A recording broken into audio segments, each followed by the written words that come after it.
عجیب واقعہ لکھا ہے، حافظ صاحب نے نقل کیا ہے۔ علی رضی اللہ تعالی عنہ بازار کی طرف نکلے، دیکھا کہ ایک یہودی حضرت علی کی زرہ لیے ہوئے ہے۔ زرہ پہچان نہیں لے کر، زرہ ایک مہنگی چیز ہوتی ہے، جنگ میں پہننے والا کرتا ہوتا ہے لوہے کا، دیکھ کر پہچان گئے، اور یہ زرہ کھوئی ہوئی تھی، حضرت علی اس کی تلاش میں تھے، پہچانتے تھے اپنی زرہ، دیکھ کر پہچان لیا، اور یہ کہا یہودی کی زرہ میری ہے۔ یہودی نے کہا نہیں، زرہ میری، آپ کی نہیں ہے۔ ٹھیک ہے، ایک مقدمہ ہے، ایک چیز ہے، یہ کہتے ہیں ہماری ہے، یہ کہتے ہیں ہماری ہے، چلو عدالت میں، چلو عدالت میں فیصلہ ہوگا۔ عدالت میں گئے، شرح قاضی، حضرت علی کے بنائے ہوئے قاضی، حضرت علی کے بنائے ہوئے قاضی، شرح حضرت علی کے بنائے ہوئے قاضی، دیکھتے ہی اچانک امیر المومنین عدالت میں، امیر المومنین عدالت میں، کیا حکم ہے؟ قاضی کرسی سے کھڑے ہو گئے، حضرت علی رضی اللہ تعالیٰ عنہ کو کرسی پر بٹھایا، خود نیچے بیٹھے، اور پوچھا امیر المومنین کیا حکم ہے؟ حضرت علی نے فرمایا کہ یہ زرہ جو یہودی کے پاس ہے، یہ زرہ میری ہے، اور یقینی بات ہے کہ علی رضی اللہ تعالیٰ عنہ غلط نہیں کہہ سکتے، اور ایک زرہ کے لیے نعوذ باللہ غلط بیانی کا تو کوئی دور تک بھی تصور نہیں ہے۔ یہودی نے کہا نہیں، زرہ میری ہے۔ قاضی نے پوچھا امیر المومنین آپ کے پاس گواہ ہے؟ آپ گواہ پیش کیجئے۔ فرمایا میرا بیٹا گواہی دے گا، یہ جنت کے جوانوں کے سردار ہیں۔ فرمایا بے شک جنت کے جوانوں کے سردار ہیں، لیکن ہم نے آپ کے نبی محمد صلی اللہ علیہ وسلم سے یہ سنا ہے، آپ نے فرمایا ہے کہ بیٹے کی گواہی باپ کے حق میں معتبر نہیں ہے۔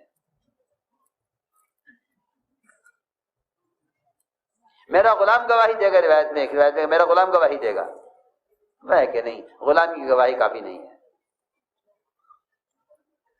مومنین فیصلہ یہ ہے عدالت کا فیصلہ یہ ہے کہ یہ زرہ آپ کو نہیں مل سکتی، یہ زرہ ان کی ہے۔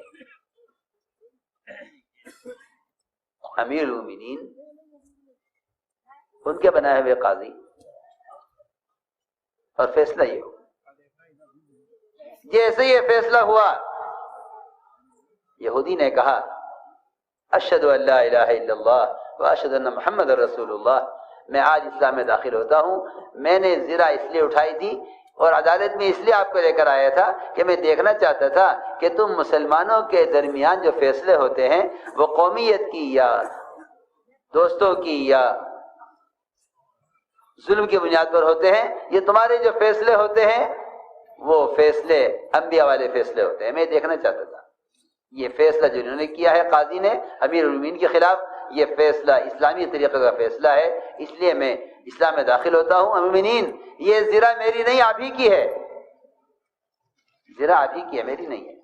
میں تو دیکھنا چاہتا تھا کہ تمہاری عدالتوں میں فیصلے آیا نبیوں کی طرح ہوتے ہیں، نبیوں کی طرح فیصلے ہوتے ہیں، یا اسلام کے طریقوں سے ہٹ کر تمہاری عدالتوں میں فیصلے ہوتے ہیں۔ میرے دوستو عزیزوں، یہ ہیں وہ بنیادی چیزیں جس سے اسلام کا تعارف ہوتا ہے۔ اسلام کیا ہے؟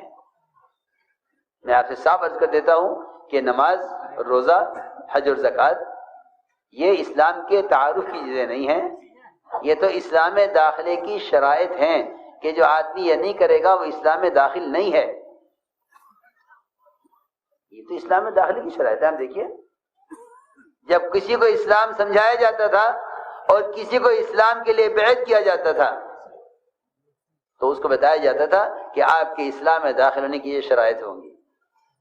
فرائض اسلام میں داخلے کی شرائط ہیں، اخلاق، معاملات اور معاشرہ، یہ اسلام کی عمارت ہیں، اور فرائض یہ اسلام کی بنیادیں ہیں۔ بنی الاسلام علی خمس، اسلام کی بنیاد 5 چیزیں ہیں، 5 چیزوں پر نہیں بلکہ 5 چیزیں اسلام کی بنیاد ہیں۔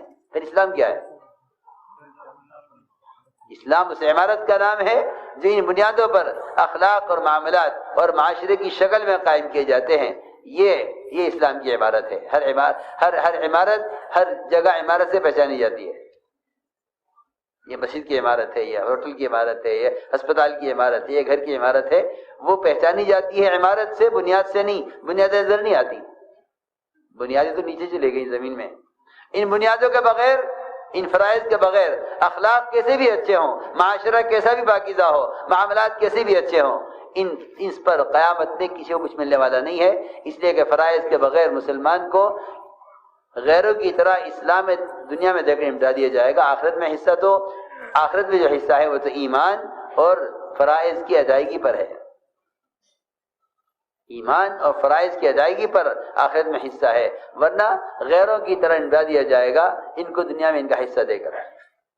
آخرت میں حصہ ملنے کے لیے ایمان اور فرائض لازم ہیں۔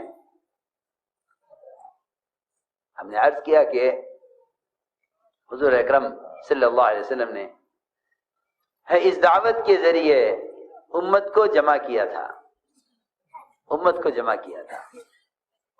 اور واقعی ایسی اجتماعیت تھی کہ اگر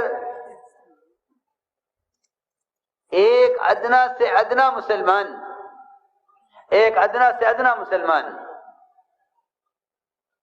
اگر کسی ایسے مشرک کو امان دے دے جس کو سب قتل کرنا چاہتے ہوں، تو یہ اس ایک ادنا مسلمان کے امان دینے سے یہ مشرک سارے 100% مسلمانوں کے درمیان مامون ہو جاتا تھا، محفوظ ہو جاتا تھا۔ اسے کوئی کچھ نہیں کہہ سکتا۔ کیوں؟ ایک مسلمان نے امان دے دی۔ یہاں ہمارے اس زمانے میں مسلمانوں کے آپس کے تفرق کا حال یہ ہے کہ اگر مسلمان کی ایک جماعت ایک فرد کو معاف کر دے گی تو دوسری جماعت معاف نہیں کرے گی کہ ہم معاف نہیں کرتے۔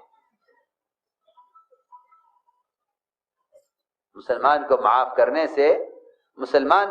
کرنے سے وہی آدمی انکار کرے گا جو اپنے لیے اللہ سے معافی کا طالب نہیں ہے۔ مسلمان کو معاف کرنے سے وہ انکار کرے گا جو اپنے لیے اللہ سے معافی کا طالب نہیں ہے، اس لیے کہ یہی حکم فرمایا ہے فاعفوا واصفحوا الا تحبون ان یغفر اللہ لکم۔ فاعفوا واصفحوا الا تحبون ان یغفر اللہ لکم، کہ معاف کر دو، درگزر کر دو۔ کیا تم نہیں چاہتے کہ اللہ تمہیں معاف کر دے؟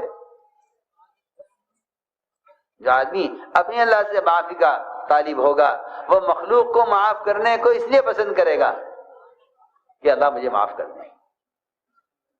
اس لیے میرے دوستو عزیزو، حضور اکرم صلی اللہ علیہ وسلم نے دعوت پر امت کو ایسے جمع کیا تھا۔ دوسری بات یہ ہے کہ اس دعوت کے ذریعے سے ایمان کو باعتبار اطاعت کے سکھلایا تھا۔ ایمان کو باعتبار اطاعت کے سکھلایا تھا۔ ایمان اطاعت کا نام تھا۔ اسی لیے حدیث میں فرمایا ہے کہ مومن اللہ کی اطاعت میں نکیل پڑے ہوئے اونٹ کی طرح ہے۔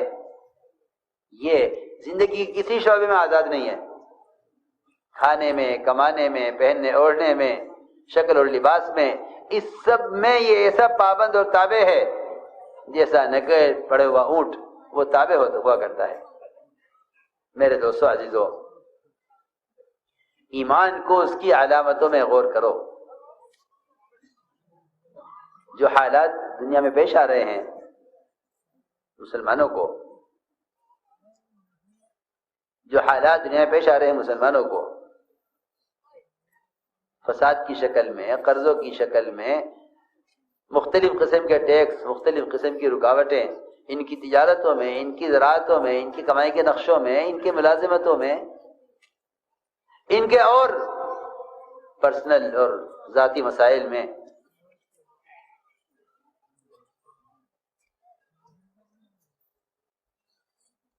اس سب کا تعلق کہاں سے ہے؟ مومن، صاحب میں عرض کر دیتا ہوں، مومن اور کافر، اس کا جو فرق ہے اس کا جو فرق ہے حدیث میں کھول کر بیان کر دیا ہے کہ اس کا فرق یہ ہے کہ مسلمان اس کو اگر ایک پیر میں ٹھوکر بھی لگے گی تو اس کو فوراً معلوم ہو جائے گا کہ اس وقت یہ ٹھوکر جو میرے پیر میں لگی ہے یہ میرے کس گناہ کی وجہ سے لگی ہے.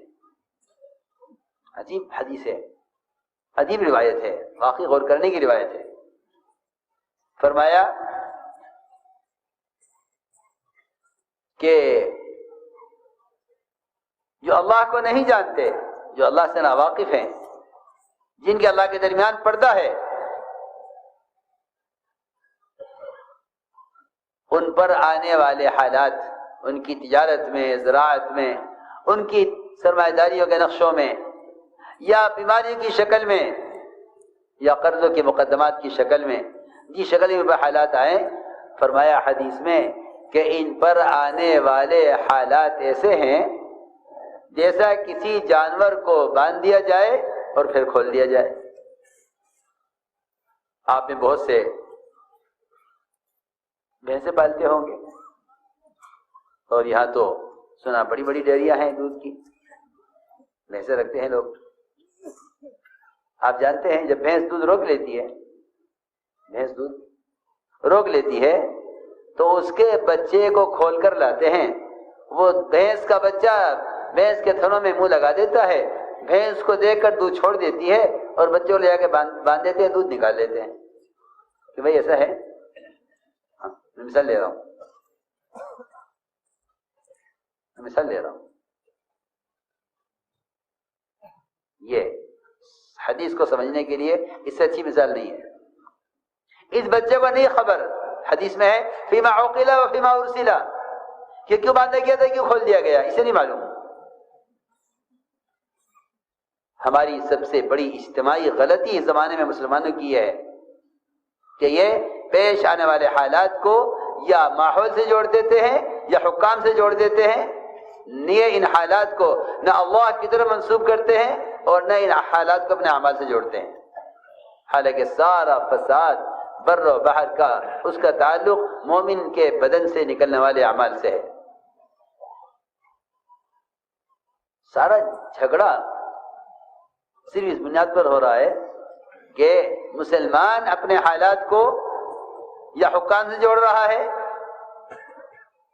یا اسباب سے جوڑ رہا ہے. حالانکہ مسلمان کے حالات کا تعلق نہ اسباب سے ہے نہ حکام سے ہے.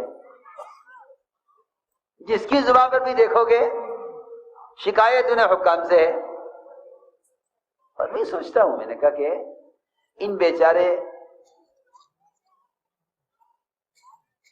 ان بیچاروں پر بجائے رحم کھانے کے انہیں الزام دیا جائے. تھوڑے سے دن کی جنت ان کے لیے ہے. ہماری فکر تو یہ ہوتی کہ یہ ابدی جنت کی طرف آتے.